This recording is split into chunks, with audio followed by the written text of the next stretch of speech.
They came from a place where stars burned blue and civilizations whispered through particles of light. The Zeliari were not conquerors, they were collectors, archivists of ruins, scholars of silence. For eons, they drifted from one grave world to another, logging the remains of forgotten empires and translating extinction into data.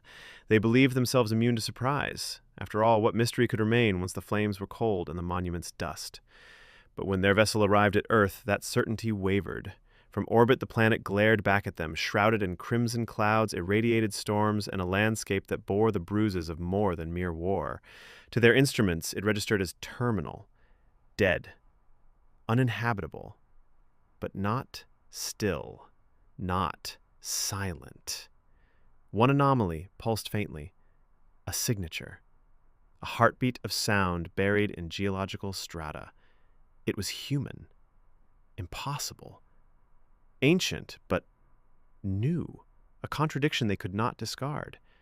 And so they descended, not for conquest, not for contact, but to understand how something so broken could still bleed. The atmosphere greeted them with resistance. Radiation arced across their hull like serpent lightning. Clouds churned not with weather, but warning. It was a world sculpted by anger, not erosion. The land bore wounds too symmetrical, too deliberate. Nuclear craters lined up like an alphabet of vengeance. Rivers ran not with water, but with metals liquefied and forgotten. Their planetary classification systems flared red. Hell class. A category reserved for celestial bodies so hostile they defied explanation. And yet, amidst this engineered despair stood fragments of shape. Bridges to nowhere. Roads swallowed by salt. Towers bent like rusted fingers pointing at an absent sky. The silence wasn't dead. It was waiting. They sent probes first. Drones, monitors. They vanished, swallowed whole by magnetic anomalies, corrosive winds, and gravity wells like invisible jaws. The Zeliari recalibrated, reinforced. Sent 12 scout pods. 11 went dark. The 12th transmitted static, and then a name. A human name. Repeated once, as if whispered by the planet itself. That's when Iskrel volunteered, the youngest among them. A xenolinguist and memory mapper trained to walk the singularities of black holes and record the voices of dying stars. Her descent was neither brave nor foolish. It was something else, inevitable. She touched down in a forest that resembled a charcoal grave. Trees stood like frozen shadows, and in their midst, something moved. Something shaped like a man. He did not run, did not hide. He stood in the open, framed by a sky that remembered neither sun nor stars. His skin was cracked leather, cured by radiation and grit. His eyes were cinders, not angry, not afraid, just done. His clothes were layered, scraps sewn into purpose, armor made not to protect but carry memory. In one hand he held, "You're late." Together, they walked through ruins that still held their names. Street signs tilted into the earth, billboards worn to ghost smudges, schools without roofs, hospitals filled with wind, everything broken, but nothing gone. He did not speak, yet every gesture, every pause was a sentence. He touched bricks as if they could remember warmth. He retrieved a rusted spoon, a melted photo frame, a pacifier, each fragment a prayer, each fragment a story. Iskrel watched, recorded, analyzed. But none of her tech could translate grief. She asked questions in waves, broadcasts of data, of purpose, of planetary history. He gave no reply, but kept walking. And that silence taught her more than any archive ever could. This was not a world destroyed in rage. It was a world forgotten through apathy. They found what had once been a museum, crushed beneath 2 collapsed buildings, yet somehow partially intact. Within it, they uncovered a data bank, fragmented, scarred. Iskrel's tools reassembled moments like shattered glass. What emerged were ghosts of history, footage, images, timelines, and horror, a montage of ending. Climate records that warned for generations, ignored. Floods swallowing nations, fires consuming whole forests and the lives within. Cities turned to fortresses, nations turned to factions, neighbors turned to enemies. Resource wars, civil collapses, satellites raining down like dying birds. The footage was unedited, no narrator, no villain, just human hands building their own end, one convenience at a time.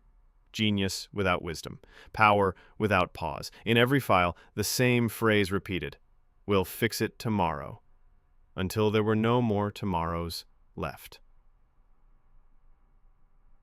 Beneath the remains of a billboard, the man knelt and began to draw, not with ink or stylus, but with his fingers, in ash, in soot. A circle with jagged teeth. Fire. Waves swallowing towers. Flood. A stem with a cap and shockwaves spiraling out. The bomb. And then a heartbeat. A line rising, falling, then flat. A death not of one body, but of many, a species. Iskrel understood. Not the specifics, but the weight. He was teaching her a language more precise than mathematics. Pain. Each symbol was a chronicle, each smear a requiem, and between these he left gaps, open spaces, invitations, questions without punctuation. The most piercing of them all. Would you have done better? That night, he built a fire, with care, with ritual, not to warm them, though the air bit like ice, not for light, though the world was a mouth of darkness. He built it because stories require fire. Iskrel sat across from him beneath a shattered highway, and for the first time since her landing, she turned off her sensors. He made gestures, not just movement, but memory. He mimed laughter and tears. The school was gone, but the playground still remembered. As they approached, projectors sputtered, glitched, then flickered to life. Children appeared, laughter frozen mid-air. A boy mid-swing, a girl chasing a ball. Then freeze. Flicker. Repeat. Ghosts made of light. Echoes of joy before the fall. He stood among them, not as a mourner, as a guardian. Iskrel scanned their faces. No matches in the databases, but that didn't matter. They weren't data. They were dreams, unfinished.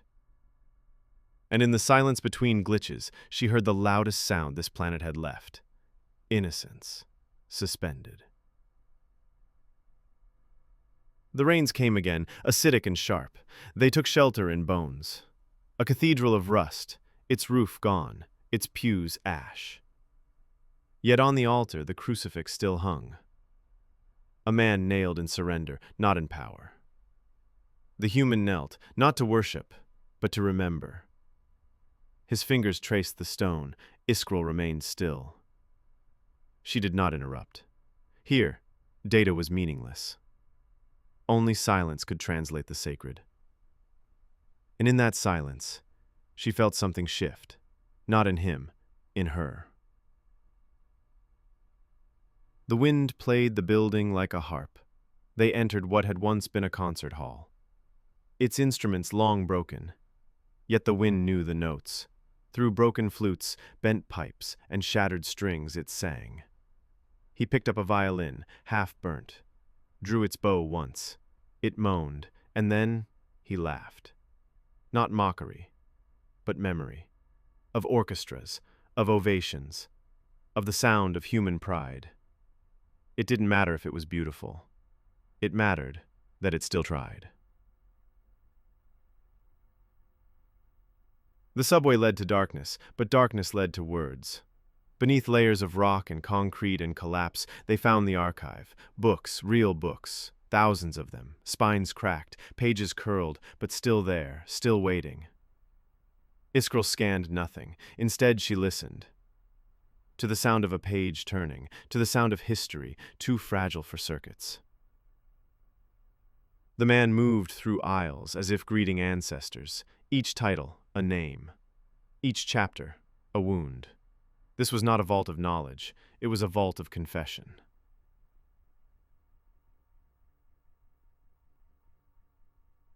And then life, Beneath the university's wreckage, they found it.